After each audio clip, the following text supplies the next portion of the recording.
to allow all attendees to hear you. This system will notify you once you begin your broadcast. The broadcast is now starting. All attendees are in listen-only mode.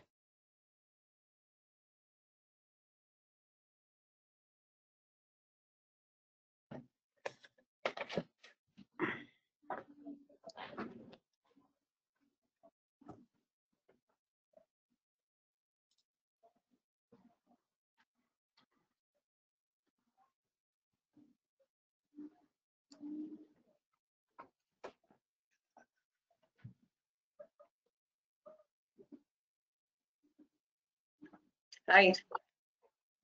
Hi, everyone. Hey. Are you at work? Hi, this is Chip on by phone. Yes. This is Chip. Hi, Chip. Hi. Sorry, I don't have one of those webcams. Oh, that's okay. I think there's only room for 6. So, Kristen, this is some of our core team folks. Kristen is another tie and bond consultant who's going to be helping out today.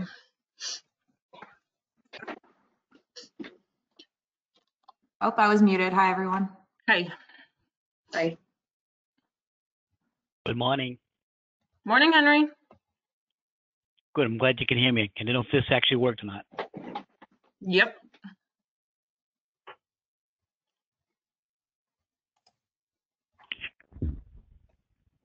Rebecca, I can hop off the camera too if you need it for other people. Okay. I think Me too. we're gonna have we are gonna have Jenny and Gab from Tie and Bond, and I think they'll want to have camera access. I don't think we did. I have to do the drill. What was that?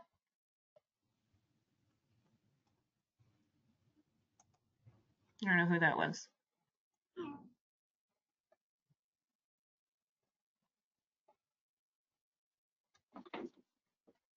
All right, I'm not going to share my webcam for now. If you need me, let me know. Okay. Thanks, Carol.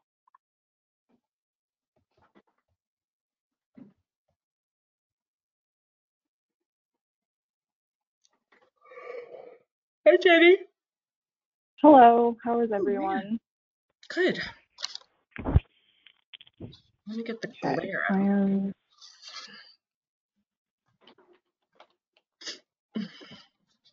going to show the PowerPoint so we can have that up.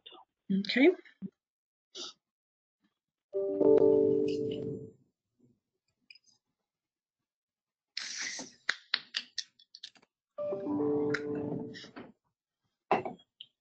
I see 14 people are on. Yep. Great. But probably.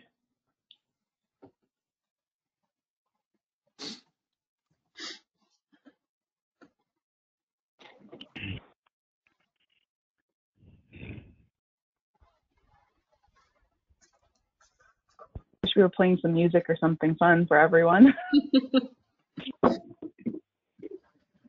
We'll give this another minute or two and we'll get started. Thanks everyone for your patience. Okay, we need to get Gab up and running, right, before we start. Yep. Okay. We do. Can you hear me? She should. Yep. You hear me? Yes. Yes. Okay. So far. Great. You ready to go? I think so. Okay. Well, good morning, everybody, and thank you for coming. This is the first of 4 MVP community workshops that we will be conducting. This one is titled People in Society. We will be having these every Thursday for the next 4 Thursdays, including today at this time. And information about the workshops can be found on the Municipal Vulnerability Preparedness webpage on the town's website. And today we have Jenny Moonen and Gab Belfit and Kristen Dippold from Tie and Bond, who are consultants that are going to help us out today with the workshop. So I'm going to turn it over to them. Great, thank you, Rebecca. And just before we move on, this is going to be an interactive process. So we're going to have some PowerPoint and explanation at the beginning, but then we're really going to move into a group discussion. So Rebecca, jump in and explain. There's a few different ways people can participate. You can ask questions, I believe, in the sidebar. Correct. So if you're on a computer, and if you look on the control panel, you have a little line that says questions. If you tap that, there's a space that you can see, or that you can type in questions. And I see that I already have a couple questions, so I'll get to those in a second. And the other way is that if you go to the attendees list, you should see your name, and you'll just click the hand. There's a little hand at the bottom.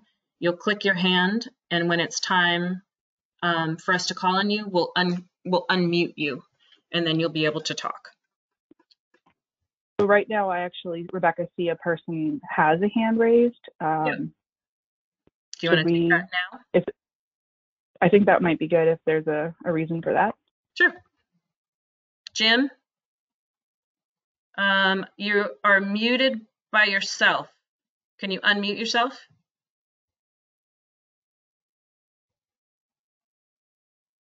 I see you have a question, Jim. No, I don't. No. Oh, okay. Your hand was up. All right. Am I unmuted now? You're unmuted and your hand is up, but we'll call you good. Well, Rebecca, I have no idea how I put my hand up. Okay. I always sit at the back of the class and try to avoid the teacher, so it wasn't by intention. Okay, I won't call on you again, Jim. Don't worry. All right. Thank you, teacher. Okay. All right, and then I have Carol Morse also has a question. Carol, can you hear me? Yes. Do you have a question? No, I just didn't know if I was in. You're in. I don't see my name or my face. Okay. Okay. All right, good. I just wanted to check. Okay. Thank you. Yep. All right, take it away. Okay, thank you so much. So just while we get going, Gab's going to get started and then kick us off. Good morning. My name is Gabrielle Belfit, and I am going to be acting a little bit as co-host for today's workshop with Rebecca Cheney, Westford's town planner and the municipal lead on this MVP, Municipal Vulnerability Preparedness Project. So as Rebecca mentioned, this is the first in a series of 4 workshops that will explore ways to protect the most important community assets identified within the town of Westford. And as we proceed through the workshop processes, we'll be engaging the community to come up with ideas and strategies for ways to address community vulnerabilities and in the end, create a more resilient future for Westford. Typically, we conduct these workshops as either all day or half day in-person workshops. But due to the COVID pandemic, we've been forced to go to the webinar. And pros and cons of that, you guys get to participate in your pajamas. And hopefully we're attracting more people that might be able to wander out if they had to be in person. So I know you've gotten links to the town's MVP website, and hopefully you've had a chance to participate in the survey and review some of the materials that were up on the website. And if you didn't take that survey, you can go online anytime and add your thoughts. Those surveys are actually a very important part about how we're going to complete this MVP plan. So today's focus is on community, is on societal assets. Hold on just a minute here. It's on the special communities within Westford, including vulnerable populations such as very young, older citizens, areas of greater population density, or unique vulnerabilities that are less able to respond and recover during a disaster. In our subsequent workshops, we'll focus on infrastructure, economy, and natural resource. So today's agenda, you'll see we're going to be alternating a series of short presentations on natural hazards risk and mitigation actions with discussion periods. So we will be asking you to use the tools in the Zoom, ask questions through the chat, raise your hands, be called on.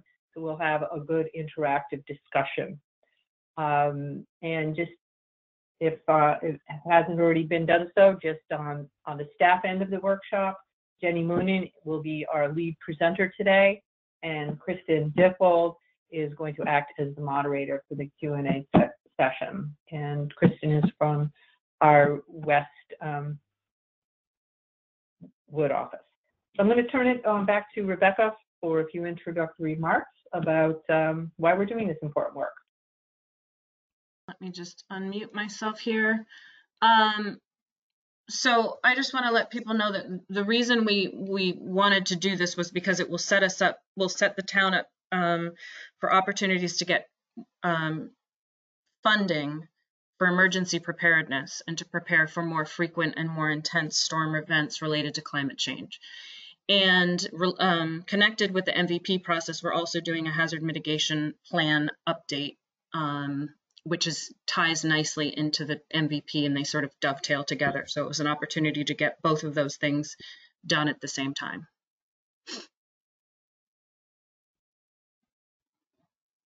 And I will say, thanks for the prompt, Jenny. I will just say thank you to the core team members who, municipal staff who've been involved in this process from the beginning, which started in September, I think. So we've been at it for a while, and I appreciate everyone's continued commitment and dedication to the process.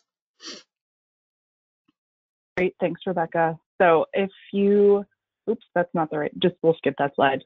Let's get started. So we're gonna begin just talking about natural hazards, which are defined as a natural phenomenon that might have a negative effect on humans or the environment.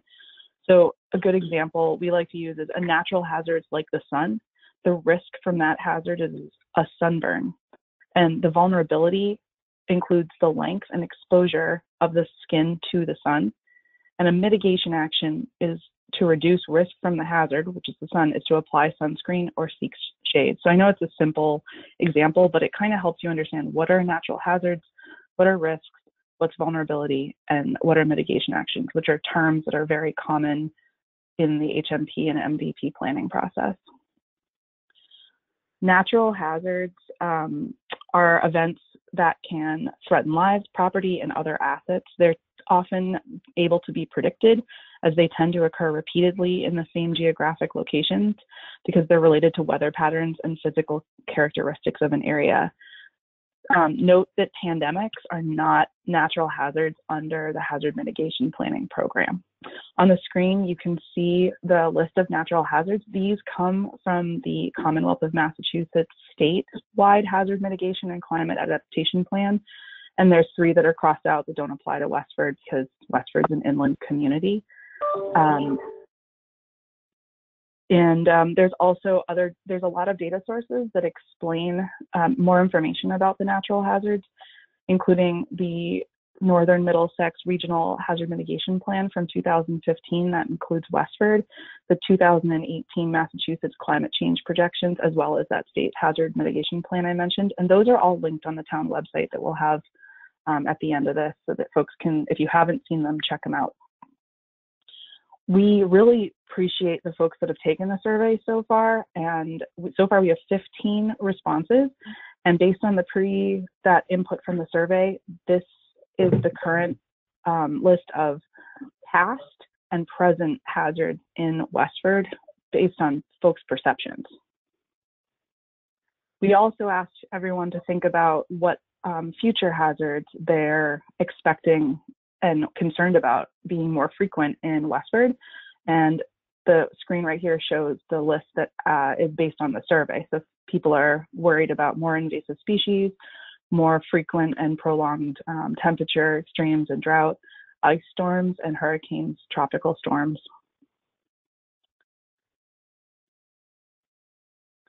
So we actually had worked with the core team back, as Rebecca said, we started this planning in the fall and had worked through an exercise to think about the frequency, the probability, the geographic extent, and severity of impact of all the natural hazards I had just shown before. And it was sort of reinforced by the survey input. So the list of natural hazards that our priority in Westford are nor'easters, extreme temperatures. Severe weather sort of came up in different ways in this, so we grouped it together. I know that these are technically different hazards and some of the mitigation actions may be different, but generally speaking, severe weather is a big concern, invasive species and wildfires. When you couple those risks, bear with me everyone, I am reading notes off of my phone, which just locked itself. Hold on, thank you. When you couple those risks with climate change, they'll be amplified significantly. Those risks, regional and community infrastructure, thinking about water treatment, wells, distribution system, municipal facilities that might be located in floodplains will be affected more frequently and more severely. Local and regional economies, as you guys have seen during the pandemic, a severe event really does take a toll on jobs and ability and access to services and goods, and that happens the same with natural events. Public health can be impacted. Think about when we've had very prolonged periods of very warm temperatures in the summer. Folks especially vulnerable populations that we're talking about today, can particularly be impacted during those times. And of course, our environment and natural resources feel the burden of these extreme weather events, droughts, thinking about, rivers drying up and extreme stormwater runoff causing pollution to get into water bodies faster and more frequently. And there is more information and a pre-video that's available to just better discuss all the climate change components of this. And that's sort of part of the pre-work, and we'll share it again with you guys for those who haven't had a chance to see it. So as Gab mentioned today, we're talking about society. There's all these natural hazards impact all parts of Westford's community. And today we're just focusing on one of those 4 categories. The categories are defined by FEMA as anything that is important to the character and function of a community. So the people category or societal category, as Gab mentioned earlier, includes populations that are more vulnerable to disaster, like elderly or children or special needs populations, densely populated areas, as well as societal assets that are cultural or historical. And for those of you that did take the survey, there's also a handout that has the list of Westford's current assets based on the input from the core team. So if you haven't seen that, it's on the website, and it has a list, but today we're going to add to it as needed. So here's some examples that expand a bit on societal assets. I'm not going to read all of this. I think everyone can see it. And with that, we are going to move in to actually doing this together as a group. So before we get into this, I just want to explain one last thing. We're going to have 10 minutes. We're going to look at the matrix, which is an Excel spreadsheet together that has a list of the assets that everyone came up with on the survey. So this comes from the survey. And we're going to talk about what vulnerabilities and what strengths apply to these assets. We're first going to review the list and then just have a quick discussion about strengths and vulnerabilities. A vulnerability example is senior housing that may not have a backup generator, but it needs one during a heat wave, residents that can't have access to transportation or have limited access during maybe a severe weather evacuation. Strengths are things like a facility that has reliable communication, or like a faith-based or civic group that has some kind of a individual hazard preparedness plan that coordinates with the town. I'm going to switch to the matrix. Bear with me one sec. Thank you. All right. Can everyone see what I am showing? I hope you can. So first, we're going to start with, I'm going to explain this a bit. This is a matrix that we would have been filling out as a group in person. And we're going to do it in piecemeal because that's going to work best today. So let's start with looking at, on the left, the very first column says name. And these are the locations that and categories that were input by the survey. So first, I'm going to ask everyone to take a look at this list and see, is there anything that you want to add that you can think about that applies to Westford? So the way we're going to do that, as mentioned, is you can raise your hand. You can type something in to the questions, and Kristen or Rebecca will jump in.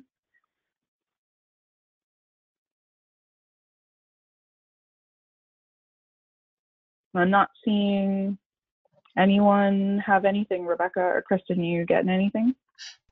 I am not. Jenny, can I ask a question? Carol Gumbart? Yeah. Do we want to include higher density areas? I know you mentioned that, and perhaps there are some sections of town people feel are a little higher density. That's a great idea, Carol. Yeah, we can absolutely, I think of some of the villages, right, like Graniteville, and are you thinking of anywhere else specifically, Carol, or? No, those are the villages were what I was thinking. Maybe some, I guess we could think about whether any of the tight clustered subdivisions would fall into that. Mm. You know, some of the townhouse developments, the apartments. Yep. Thank you. Yep. Great. Thank you. Jenny, I see that Jeff Stevens, our Director of Health Department, has said bridges by epoch on Littleton Road. And Jeff, I don't know if you can, maybe you can explain. I'm not familiar with that site. If you want to explain it. Yeah, that's a 54-bed assisted living facility for Alzheimer's patients. Okay. And down on the Westford-Chelmsford line. And that's a pretty specialized population that needs quite a bit of assistance. Okay. So that would be a vulnerability then, in the event of a severe storm. Hey, Joe Tag, Anyone else? Question for you? Joe, yep. Yeah. Elderly housing, it says Somerville Ave. I'm not quite sure where that is. Stammack Road's correct. I'll delete that. Don't know. That's from the survey. There's a Sergeant School and Cross Street as elderly housing. It could just be an error, or it could be possible that I actually took the survey as a practice and thought of my own town, and that snuck in there. We apologize. I think that's where that's from, Joe. Okay, and the daycare, it says Summer Street. Yep, that doesn't seem to be correct, so I'll delete that. Okay. Thank you, Joe. Sorry about that. We want to add adult daycare. Sorry, say that again, please. Sorry, I don't have a hand on my end to ask a question. Do we want to add adult daycare centers? We have 2 of them in town. Yeah, that would be great. Those are certainly a vulnerable population. Do you know the locations offhand or the names? I can get you those. Okay. The address. Well, we probably also have them in the inventory, so I'll check that. Okay. Okay. So, I guess Beverly Woods has written in that the town has 5 historic districts. Would you want to include those? Yes. Thank you, Bev. And then Jenny, this is Carol again. I think when you took off the daycare, we do have other daycares, so that probably should stay in just the location. Yep. Thank you, Carol. And those are private. Okay. Well, we're trying to be sensitive to time and moving on sort of quickly so we can get to really spending time on the mitigation actions. Let's just spend a minute and talk about risk. Go ahead. I was going to say, you wanted to start discussing whether these assets are vulnerabilities. Do they provide strength to the community? Are there a combination of vulnerabilities and strengths? Yes, Gab, that's right where we were going. Do you want to do the first example? Why don't we talk about, we kind of have some overlaps here, but Gab, why don't you start with one as an example for everyone. I like to think of elderly population as most definitely having vulnerabilities.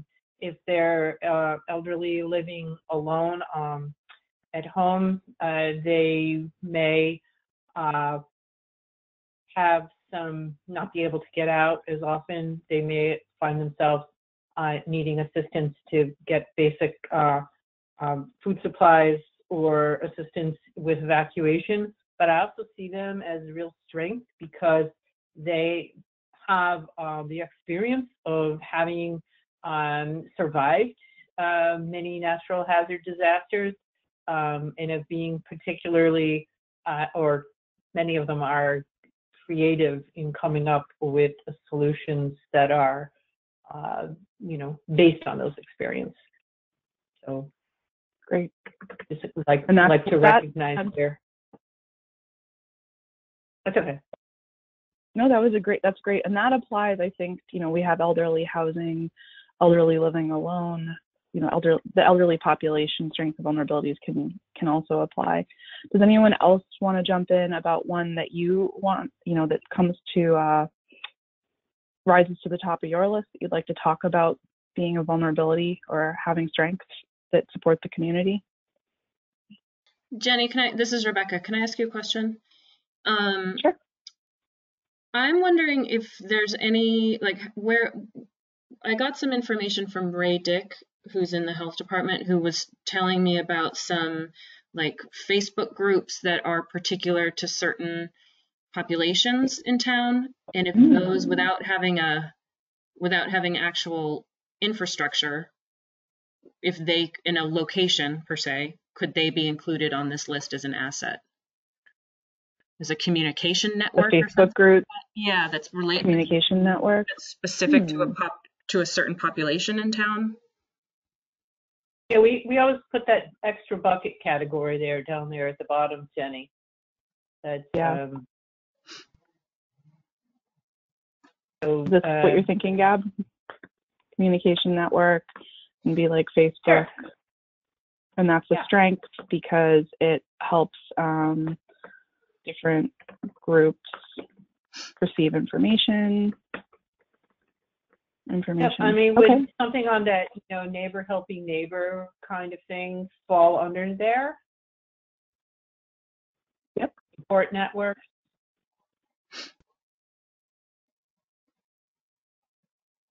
Okay, great. That's a good add, Rebecca. And Jenny, And I see another question. I don't have the answer, but maybe one of our core team folks does. Does the town have data on the number and location of elderly who live alone? I don't know if anyone on staff has any information about that. We actually have a special needs registry, or a special population registry, I should say, that is directed towards anybody who needs help where they live. It's about 111 people long, and most of them are seniors. Wow. Okay. That's a great strength, and yep. And that applies to, you said mostly elderly and seniors. Okay. A good strength. Well, I want to keep us moving on. I know that we haven't filled out all of these, but can somebody pick another one that you'd like to talk a little bit about strengths or vulnerabilities?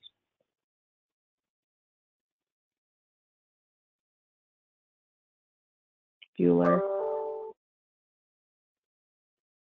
I see a question. Is there a question from Bev or Carol Morse that I missed, or do we already cover those? I think we've covered those. On historic sites, and we covered those great. questions. I don't see churches on the list. Oh, that's a great add, Gab. Churches is one that we often would definitely include here, and we have that on the inventory. And those are often a strength. They can help people recover from situations by providing community by providing sort of support and networking. And also sometimes depend. Go ahead. I was just saying, I'm thinking also sort of discussion or inclusion of shelters that may be in schools or senior center. I don't know where shelters come in here. You know, cooling center, food pantry. It seems like there's some things on here that maybe are pretty important that aren't on here. I'm just, I know we can't put everything on here, but it seems that those are pretty important. Yep, so there is a food pantry in Westford. We have that in our inventory. I'm scrolling to it, and that is certainly a strength. I don't think, hold on, do I have the shelter on the list? I see it at the bottom. Yeah. Sorry, say that again? This is Jeff. I see it just over food pantry. And that yeah, you just type in. That location is the Blanchard School / Cameron Senior Center. Great, and those are strengths, help people. And one of those I remember having, I thought the senior center provided more of a warming situation and wasn't an overnight facility, but the school could be overnight. Am I correct? Well, we actually have used the senior center as an overnight facility. It can house approximately 30 people. After that, we need to scale up to a school. Okay. Jenny, while you're on this role of assets, I guess, I know during this COVID-19 period, the Westford Community Garden folks have been feeling that they have a contribution to the community. And that also made me think, you know, what about other conservation, open space, protected lands? I don't know whether that comes under any of this or not. Typically, we see those show up in the natural environment section. I think the community garden one is interesting though, because they're folks that are helping provide food, right, during this time. Yes. Yeah. And Jenny, Jeff Stevens also shared a comment that Westford has a medical reserve corps, or there's a medical reserve corps that's based out of Westford with 520 volunteers. That's good. Oops. Okay, that's great. Okay, we have added some good ones. Anyone else have anything else on this? We're at 11. I want to be sensitive to people. Oh, we have a whole hour. Sorry, I was thinking we started at 10. I apologize, everyone. Can we spend a few more minutes on this and try to get a few more strengths and vulnerabilities, or add anything else that folks are thinking of, and then we'll move back on and spend some time on mitigation actions. You also might want to think about if there's any of these that you all don't agree are particularly important. We can remove them from the list.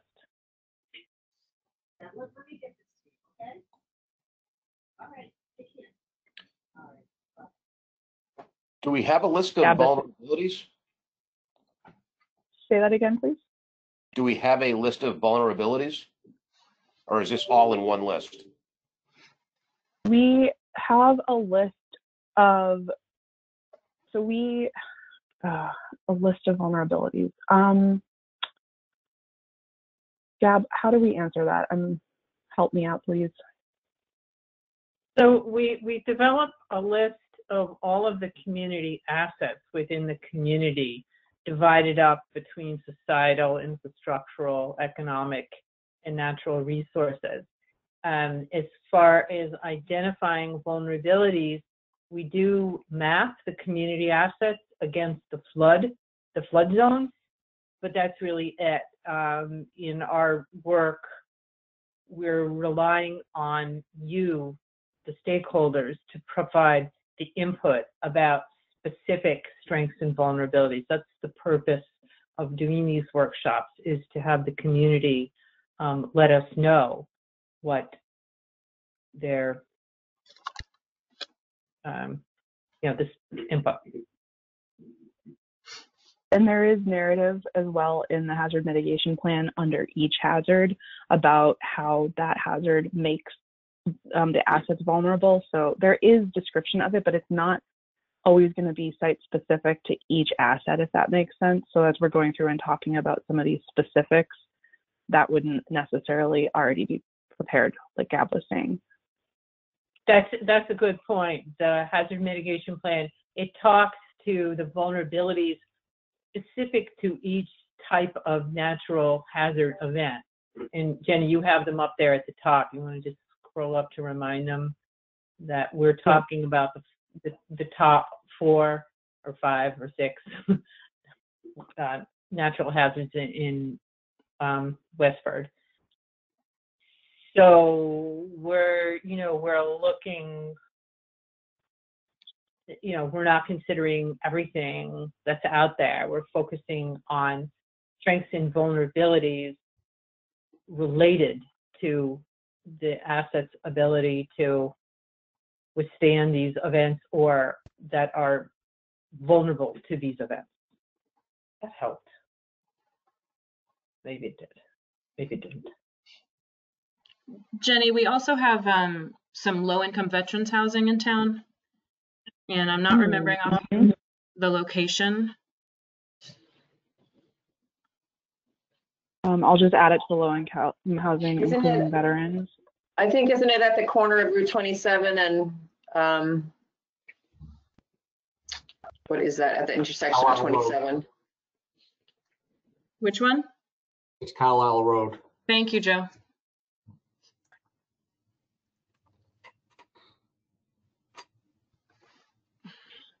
Are there any, back to Gab's question, are there any on this list that you guys are seeing that you want to take off the list? Students is an interesting one because schools typically end up on this, like Gab was saying, but students themselves, I guess you could argue to keep it. It's a little,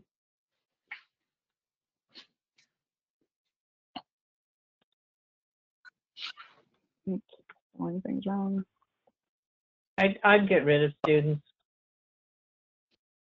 Anyone opposed? Nope. Well, one gap I would mention from minority population is, I know in the health department, we don't always have the best pulse on minorities. We have a significant Indian and Asian population in Westford. And for instance, one quick example is the Indian population will buy homes if the front door faces the south to the sun certain times of the year. And so, for instance, real estate agents and some of our bigger contractors are aware of this in town. That's something that I've learned being in the field. So maybe something to consider with like planning and emergency preparedness and housing. A great ad. So it's somewhat of a vulnerability. You said that there wasn't a list or anything, that you kind of generally knew this was present, but there's no specific list. Correct. Okay.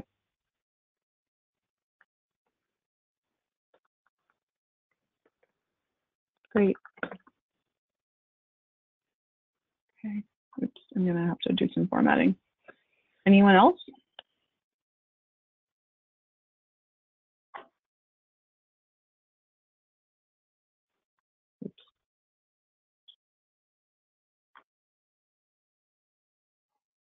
Should we move on, given we're at 11:06 and we'd like to spend some time on mitigation actions?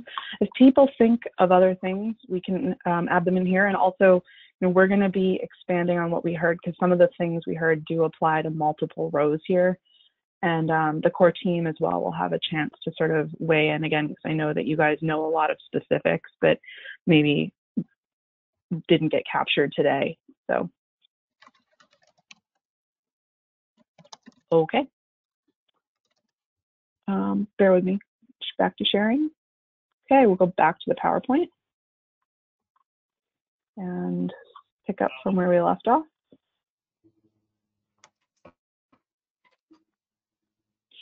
So we're going to spend, oh, that's not the right time either. We're going to spend a moment talking about mitigation actions, and so that you guys can all sort of better get a handle on what we mean when we use this terminology. So hazard mitigation primarily means to permanently reduce or alleviate the loss of life, injury, and property resulting from natural hazards through long-term strategies.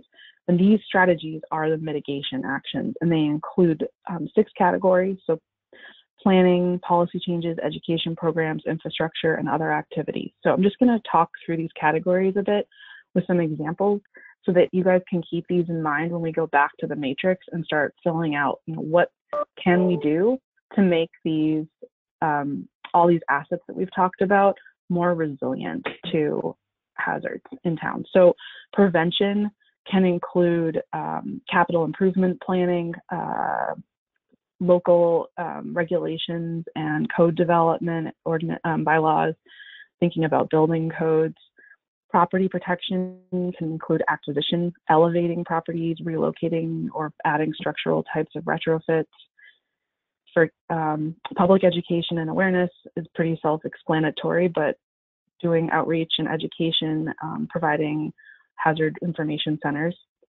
Natural resource protection and green infrastructure. Basically, this is a big emphasis of the state's MVP program, but thinking about sort of natural ways to make the community more resilient. So this might be things like quote unquote low impact development or stormwater, structural stormwater controls that are helping infiltrate or slow runoff, thinking about sediment and erosion control, restoring stream corridors, doing watershed management or wetlands restoration type work. I think structural projects are the ones that make most sense in everyone's brains about, it's a specific action that is taken physically to control a hazard and directly protect people and property. This might include like construction of flood proofing, drainage improvements, reinforcing buildings for snow loads or wind loads. And then the last piece is emergency services protection. So this might be enhancing warning system capabilities, protecting critical facilities, thinking about emergency response infrastructure. So with that, I'm also just want to hit a little bit on the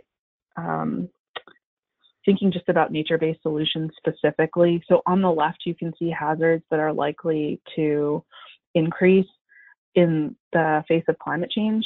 In the middle, these are nature-based solutions broken into 3 buckets. So you could think of this as like conserve, integrate, and restore. And on the right side, you can see municipal benefits that you can get from nature-based solutions. There's a lot of co-benefits. Like for example, in Westford, preserving open space gives more land to absorb stormwater runoff. It also provides places for people to go, habitat, etc. And so with that, we're going to move back to the matrix and start talking about mitigation strategies. So I'm going to hide what I've done so far. We can always come back to it if things people have. Okay. I think you can hide the usually location. Okay, I'll hide the location. I'll make it just smaller. And I'll hide it. Okay. Can everyone see this all right? I hope so. It looks like it's an okay Zoom. Gab, do you mind taking a stab at an example?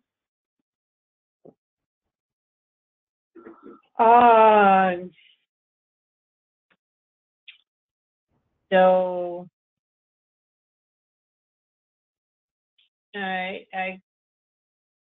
I would I'd say I think elderly population. There is let's go with the elderly living alone. Making sure that there's contact and communication if sheltering is required with an extended power outage. meal service if that's what's needed, so that there's just support for elderly living alone that might not have easy access to life support services. Great, good example. And maybe here's another example, thinking about the senior center. I can't recall if it has like a backup generator or,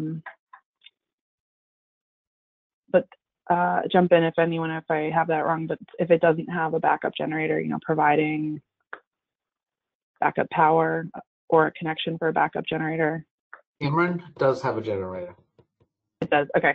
So this already, I actually would move that into strengths then, but I will adjust this at the end.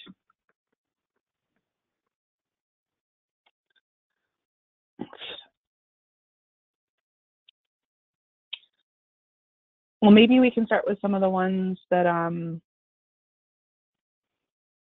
you guys have added. I don't know, like Westford Community Garden, thinking about how that's impacted by things like nor'easters, especially with farming, extreme temperatures, warmer temperatures, or I don't know, even invasive species. Are there things that come to mind that could be done to help make that site more resilient? How about transportation for folks to get to cooling centers or warming centers or food pantry? Well, that's a really great one. Yeah, so does the town provide or have available transportation? Are you aware of, I think I'm going to put this under, that applies to a bunch of options. So I'm going to put this with elderly for now, but I'll expand it. So that's a great one. I know some towns have sort of handicap accessible vans, or there's a network of people that will pick up elderly and help them get to places during even normal circumstances, and especially in storm events. I don't know if there's anything like that in Westford.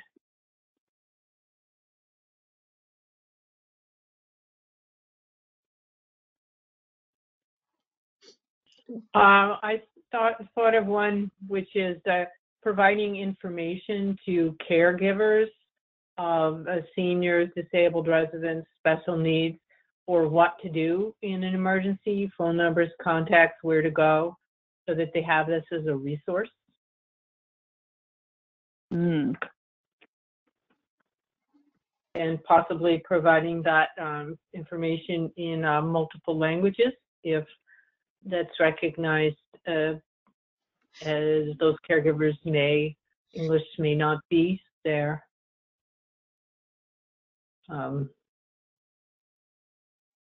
main language. Great, that's a good one. Jenny, back to your question about the community garden, I guess, and maybe this will connect with the environmental workshop we do, but like a townwide invasives plan, invasives mitigation plan might be helpful. And I do know that there's water available to the site. I don't know there must be a well, and I don't know what the capacity of that is, but I know that there is water there. Yeah, there's water and electricity for the pump.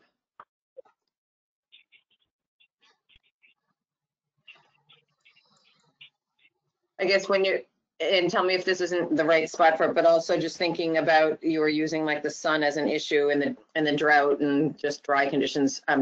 There is a scout shelter that was made for the community gardens.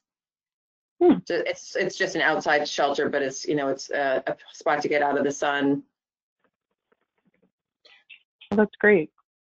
That would go under a strength for this, actually. And I'll just adjust that, but that's also a good mitigation action that's already happened. And there could be some sort of education around the community garden or other gardening opportunities in town about planting drought-resistant plants or native plants, or anything that can improve their likelihood to survive. That's great. Yep.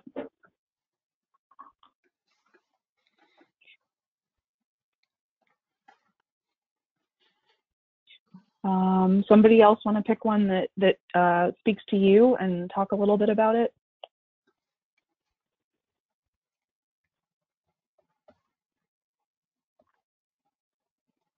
If you don't want to speak up, just put your comments in the chat if you're feeling shy.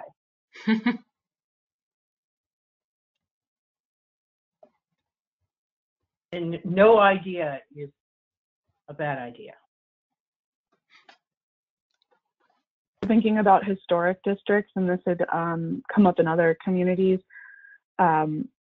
thinking about having local code that if a historic building has to be redone or renovated, making sure that the code is thinking about creating more resiliency, whether it's reinforcing the structure to accommodate snow, wind loads,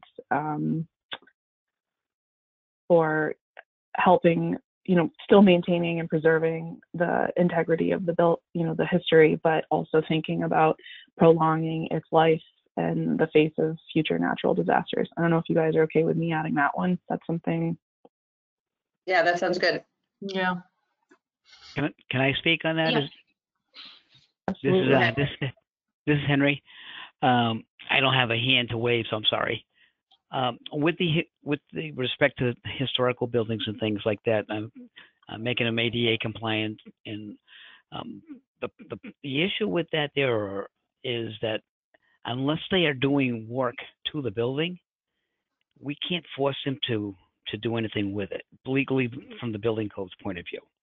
So we have to be careful how we move forward with that. I'm in agreement. Every building that we can certainly make ADA compliant, I'd rather do it, but legally through the code, there are certain criteria, certain percentages of money, certain percentages of area that will kick in to be sure that we can actually do that. That makes perfect sense. It's a good point. It really is about when there's being work done, not when there's nothing being done. So, or if the building was damaged and they're restoring. Yes, trust me. When the opportunity is there, and I certainly try to encourage the owner and or the contractor to make everything as ADA compliant as we can. Put add 80 and plus ADA compliant there at the end of your sentence there, Jenny. Thank you. All right. Okay. And we'll tidy up the typing. Don't you all worry. Still better than I did. What about Jenny, the food pantry? Oh, go ahead. Oh, that's okay. I was going to ask a little bit about the communication network. That seems like something we should be able to think about some of the.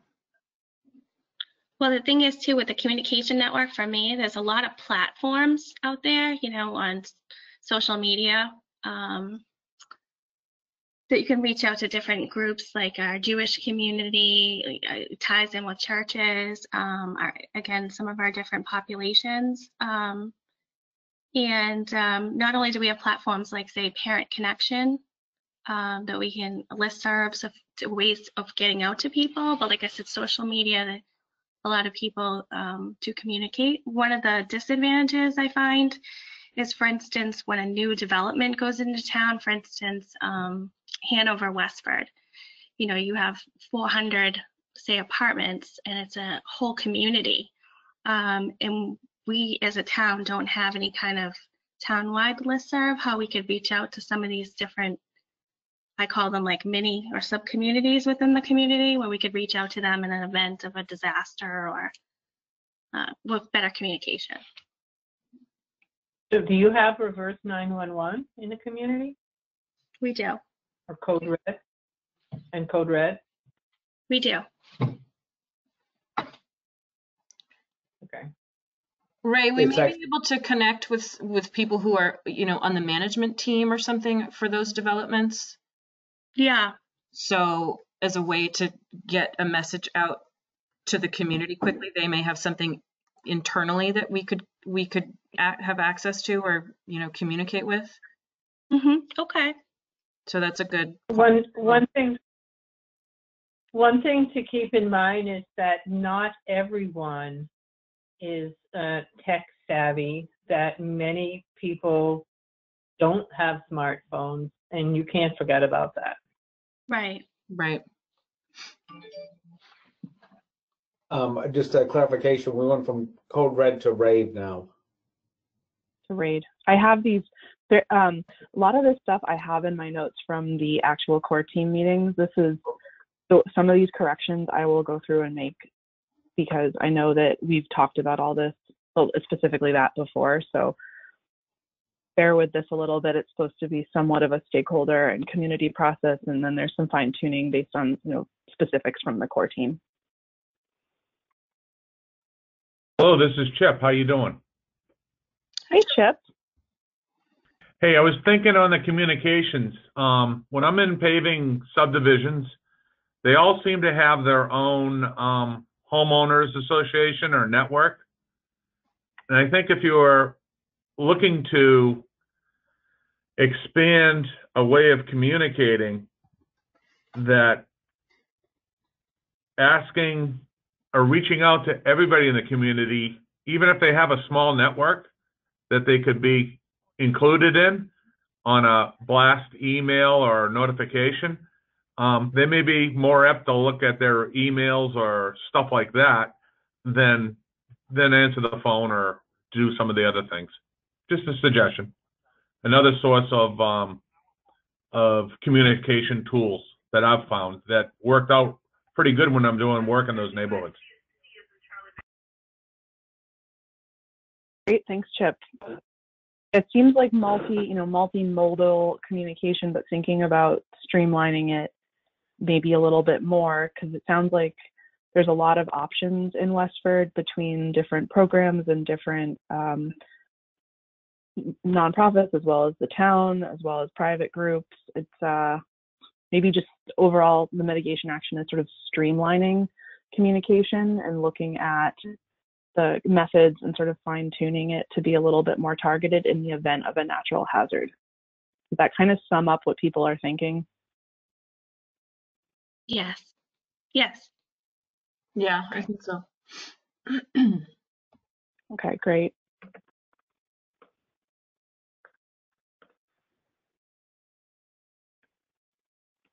Okay, let's move on to a different item. If somebody wants to pick. I don't have to always pick, but I can.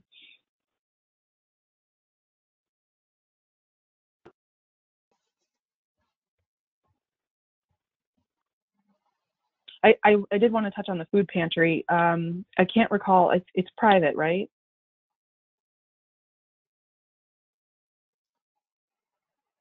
I believe so.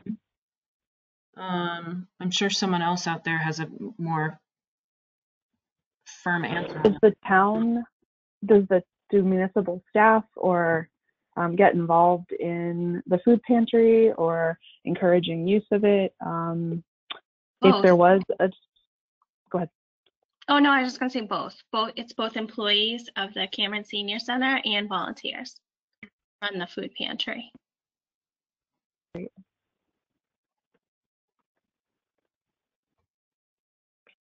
Are there any kind of plans in place for, thinking about, I think about winter storms particularly, people needing food during that time, or are there sort of plans in place for how it will operate, or do plans need to be developed?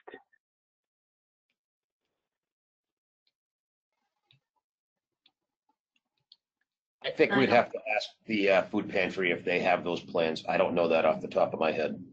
Yeah. Okay, but that's sort of a mitigation action for this, is just to make sure that there's sort of preparedness planning in the event of severe weather or nor'easter or power outage. Okay.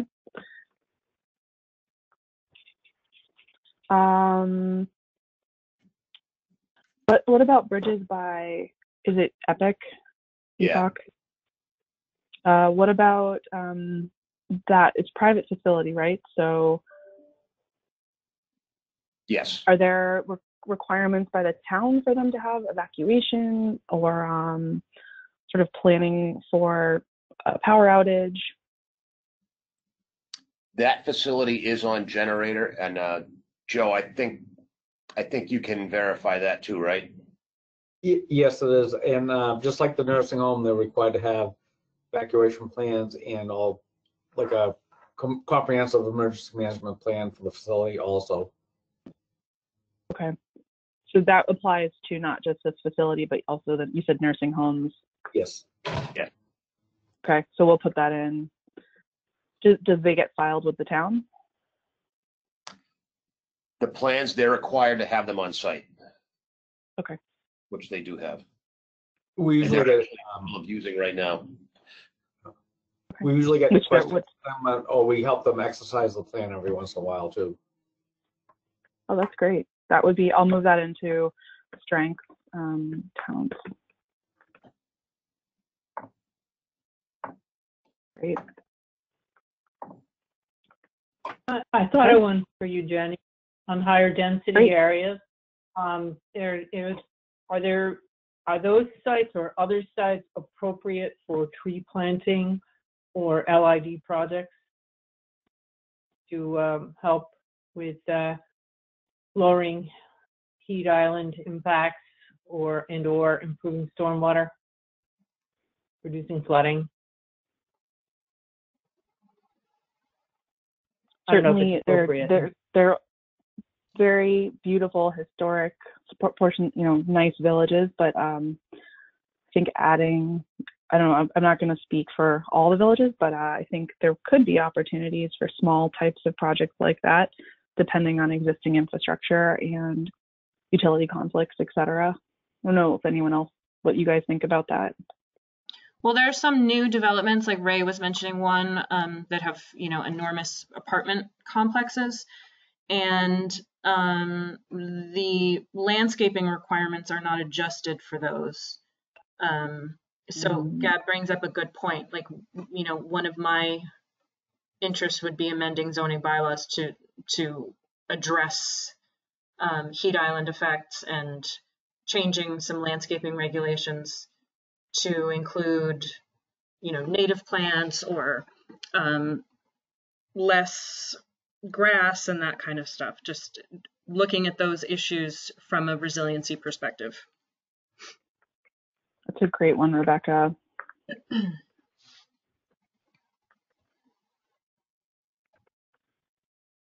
So I wonder, on these adult daycare centers, have any of those been evaluated as maybe short-term cooling or warming centers? Because they obviously have kitchens and probably adequate space, but maybe they could, be expanded for short-term.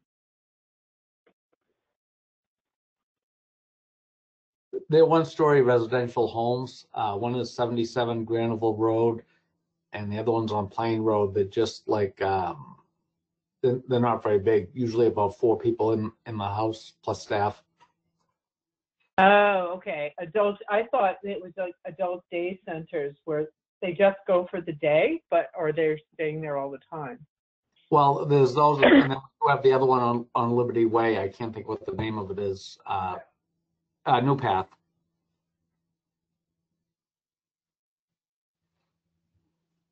Okay, so not really appropriate for expanded cooling center. New Path is in a commercial area and it has a large facility. I'm not sure if it's on backup generator or not there. It's just a day facility. Okay.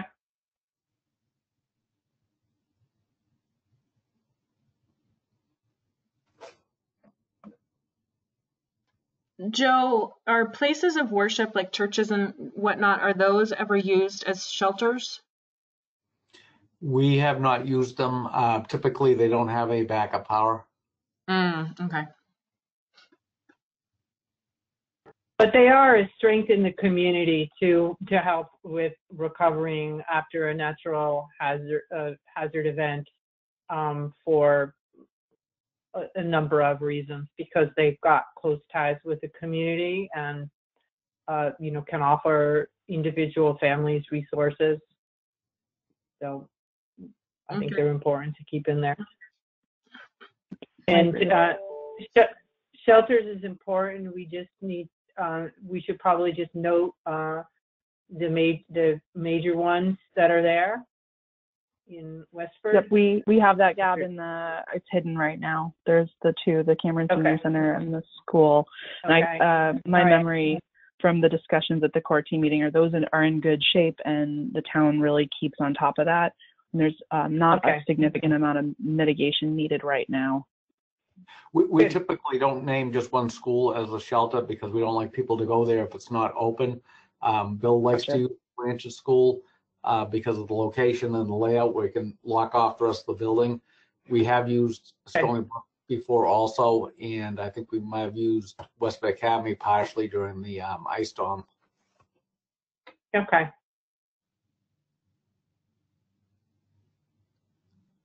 My memory is that these are, this is, go ahead, sorry, Gab. That's a really good list. That's a good start. I can't see past Westford Food Pantry on my screen. There's stuff below that. There's nothing at bottom. There's Medical Reserve Corps. I just scrolled down. Sorry, I'm trying to. Did it scroll down for you guys? Not me. No. There you go. There we go. So there's the Medical Reserve Corps that somebody mentioned. Is this something the town collaborates on or gets involved in, or are there things that program sort of work well on its own?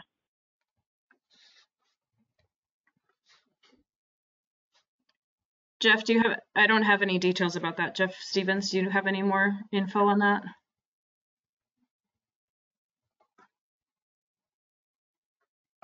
With regards to the Medical Reserve Corps, sorry, I was looking at an email trying to multitask. That's okay. Just do you have any more detail on it? On the Medical Reserve Corps, a 520 person strong volunteer organization that serves both medical and non-medical needs. I would say 2/3 of them are medical related volunteers and range anywhere from doctors to nurse practitioners and nurses. Does the town get involved in coordinating this at all, or is this sort of something that runs on its own? It actually is run by me. I'm the director of it. It is coordinated by the town.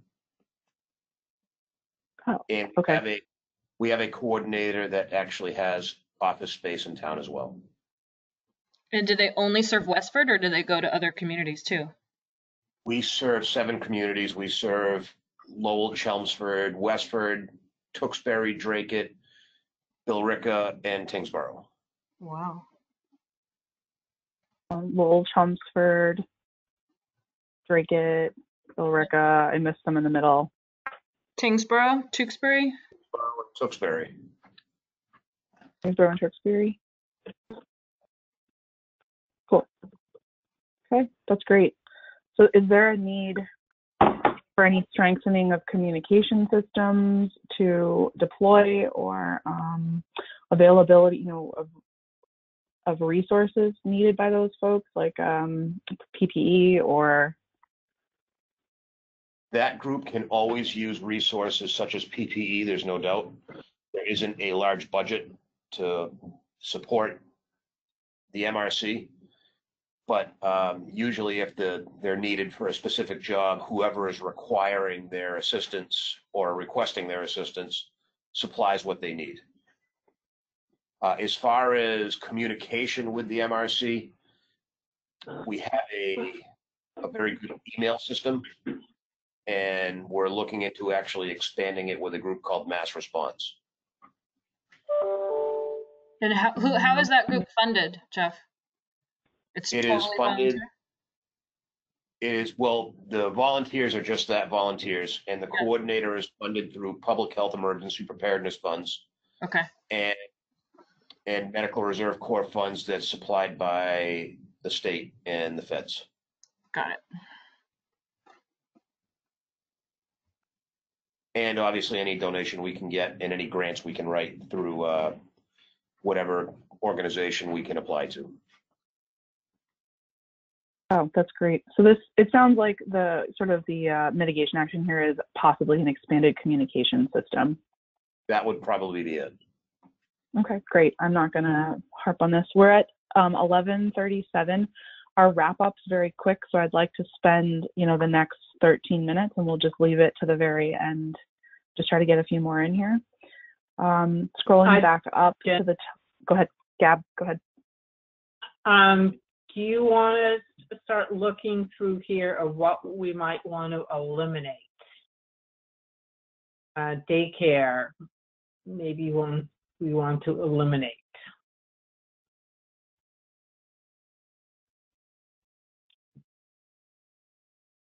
You don't really have, there's really. Can you explain why we would eliminate it? Well, we don't have any information in here. We're not listing. We don't have any. Could you go back and include the vulnerabilities and strengths? Just really one quick minute. So what we're not trying to, in this spreadsheet, we're not trying to include everything that is on the list. We're trying to include like what rises to the top. So if we're not able to populate this worksheet with your input, we're as facilitators, we're not going to populate it, and it would just be there with a blank. So I'm going back there. So you said check inventory. So you do have an inventory of them, but we haven't given any discussion about their vulnerabilities or their strengths, and we haven't given any discussion about mitigation actions. So that's what, if you could try to clean this up, Jenny, with, like see what we can take out, because if they're not a priority for this group, they're going to come out. Well, I think it may just depend on the group you have. I think that's part of my concern of taking it out. It would seem if it's risen to the top as a came to our attention in the list, maybe it needs to have just a spot, needs more study, or needs more attention to it. I don't know if you can leave it with that kind of thing in the plan. Well, no, that's a good point. And Gab, you're raising a good point. In the workshop process, typically as a group, right, we're thinking through all this, but things rise to the top at the end. And because we're doing this virtually, we are going to make these available online for comment. We are going to have a voting at the end. We're going to have the sort of ranking. So you're right. If people want to have input on these, there are more chances at later steps in the virtual process. But if we were in person, these probably wouldn't end up rising to the top as the larger group that was there. So I see where you're going, Gab, but maybe we don't focus on deleting anything today, because this group has put these on the list, and maybe somebody that took a survey couldn't attend but has a thought. So just trying to keep in mind sort of EEA's recommendations for sort of this iterative multimodal approach. Bev, you had raised your hand a little while ago and I think took it down. I don't know if you had a comment or a question that we missed. I'm just looking at the poll again. I was going to ask about nursing homes. I mean, one of the things that became evident through this pandemic is not enough attention is being paid to them.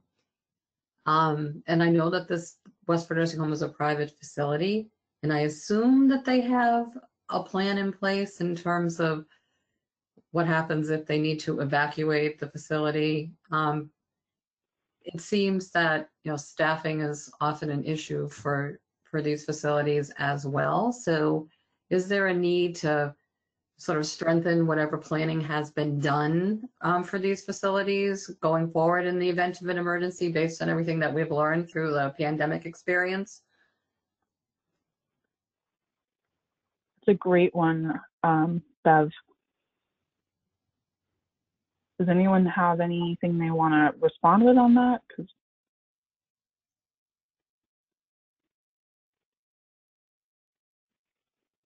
I would agree that sort of enhanced planning, sort of an inventory, we have an inventory in our list from the core team, but just keeping that inventory updated and thinking about enhanced planning and communication, even in education, might be a great mitigation action.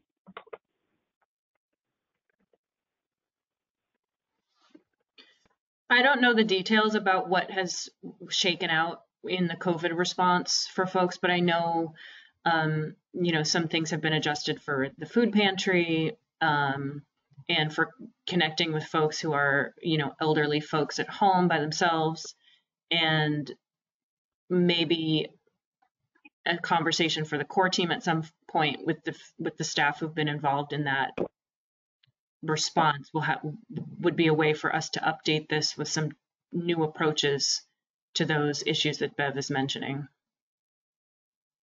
That's a great one, Rebecca. Maybe there's somebody on the line now who can comment, who can make a comment about that. But I feel like there's been a lot of adjustments through the COVID thing that could be applicable to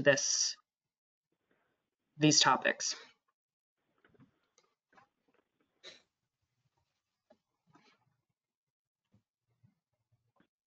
I'm adding this at the bottom because it does apply to so many, and we'll reflect that appropriately in the end. I have a question from the public. Are there assisted living places as well as nursing homes? And I don't know the answer to that offhand. I'm looking through the inventory. We have elderly care. So we had 4 elderly care locations: Senior Helpers for Westford, Bridges at Epic, Samaritan House, Home Care, and Westford House, as well as some elderly housing, Tadmuck Road Senior Village at Mystery Springs, and Graniteville Senior Housing. So I think there might be a difference between those. And that's in the full inventory. It may not be on this matrix, but it does get pulled into this overall planning process. Hey, Jen, this is Chip. Hey, Chip. Hey, it comes to my mind that there may be some other places like Lime Road, Graniteville, down here in Graniteville by Bridge Street, there's another place that they're like group homes. And maybe Joe can fill you a little bit more. They're commonly visited by both the police and the fire department for different things. And I'm not sure if those people are ambulatory, Thank you. Thanks, Chip. That's a great one. You said Graniteville and another one. Yeah, I think it's around 66 Graniteville Road, but somebody else might know better. There's one down on Line Road. I think there's another one on Plain Road, and there's several over in the Nabnasset section that may have people that are not ambulatory. The one on Granville Road is 77, and there is one on Plain Road. The Line Road one is staff there. Actually, the staff at all of the places. The one on Line Road's more of, there's a couple facilities there. One is mental health. I can't think what the other one is. Okay. Does the town get involved other than, responding to calls from these places? Does the town, these are private facilities, I assume, so. They do require a lot of action for us. I forget if it's yearly or quarterly. Said requires protection for town staff. Protections, yeah. During response. Okay. And Gab, I have a question from the public. And maybe this is for Joe or Jeff. Do these facilities, and I'm assuming this means assisted living and other senior housing, are they required to file an emergency plan with the town?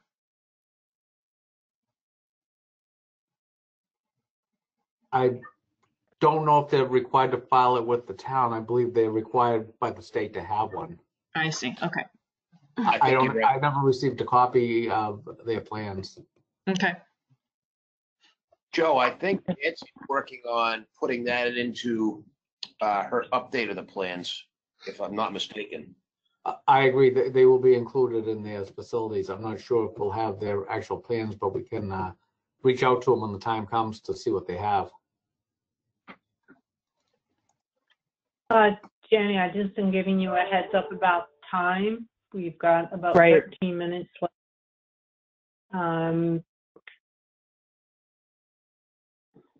Well, let's spend 3 more minutes and maybe hit on one or two more that we haven't touched. And some of the things we've said to apply to a lot of entities. One that I'm interested in is like the minority population or low-income families. We talked a little bit about minority populations with some of the other categories. We haven't talked a ton about low income and the low-income housing. Does anyone have thoughts about mitigation actions? I know that, the communication things that we've been talking about apply, but is there anything else you guys can think of on these two?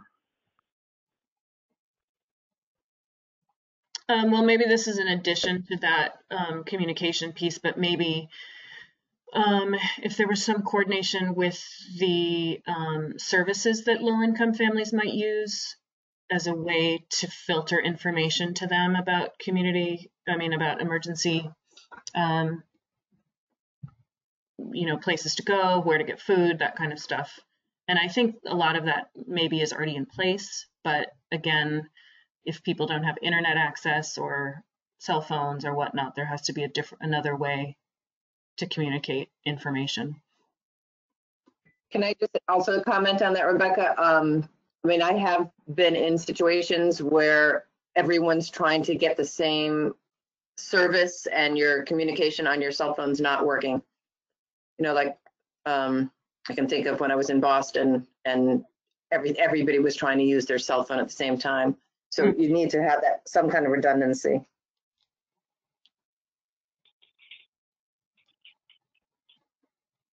That's a great point. As unpopular as this may be, I guess maybe, and maybe this goes to infrastructure, but additional communication infrastructure, cell towers and the like, to enhance that communication.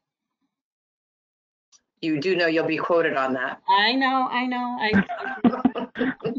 did add a caveat to the beginning.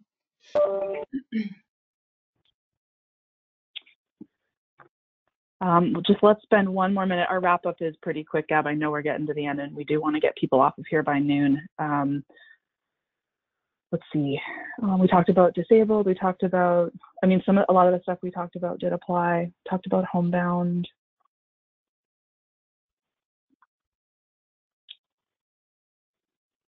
Well, I'm going to open it up for one last chance. Does anyone have anything else that they want to add to this matrix? Do you have ideas about mitigation actions related to extreme temperatures, nor'easters and severe weather?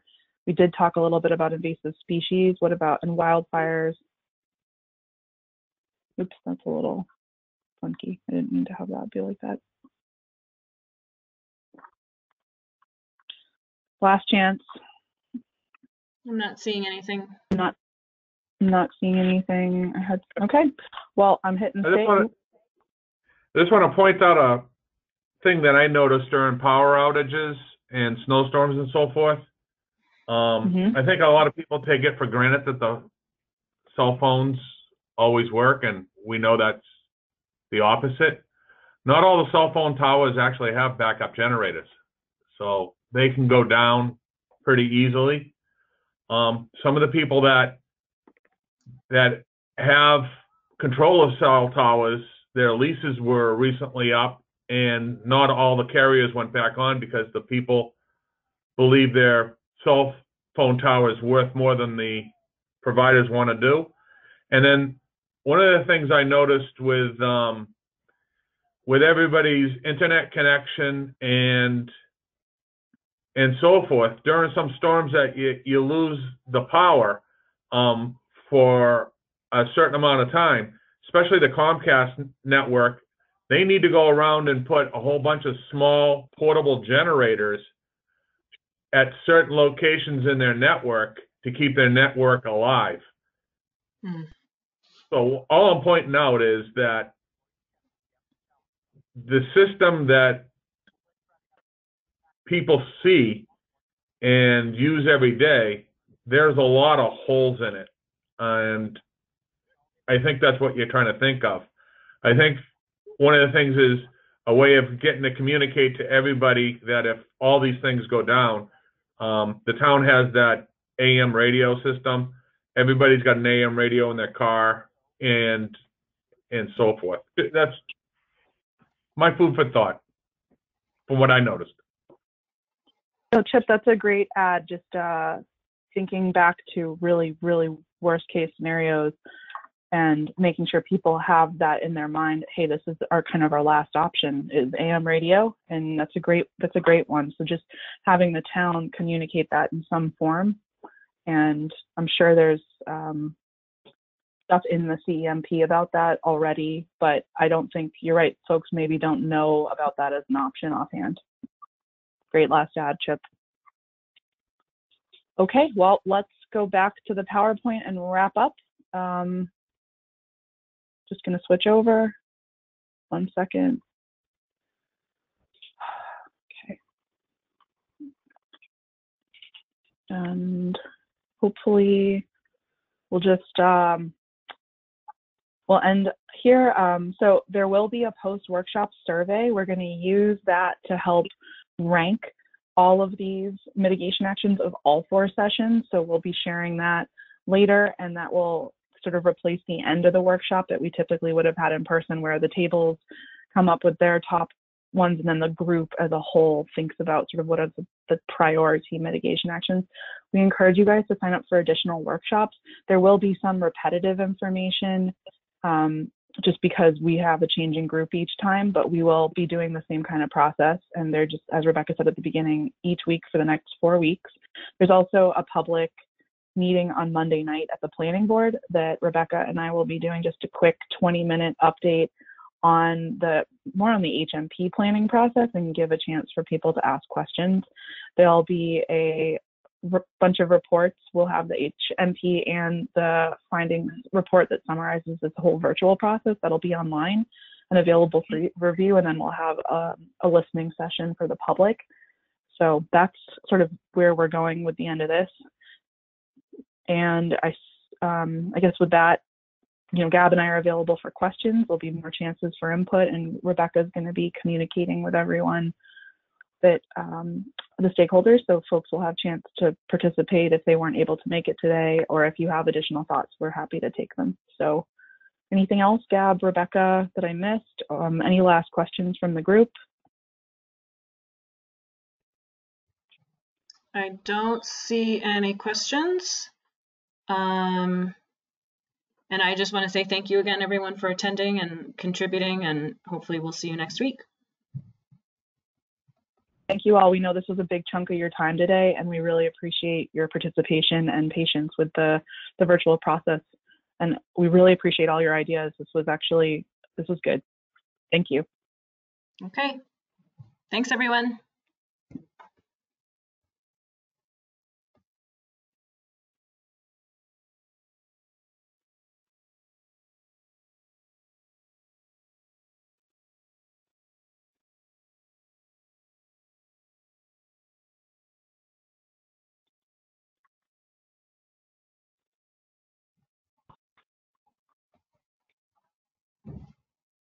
Looks like everyone's, so I still see Kristen, Steve still on. Yeah. Ray. Well, how do you think that went, Rebecca? I think it was great. I mean, I think it's a tricky dynamic to do this kind of thing in, but I was really glad to see how many core team folks joined.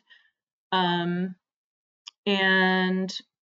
I'm grateful that you guys are so good at keeping on track in terms of time.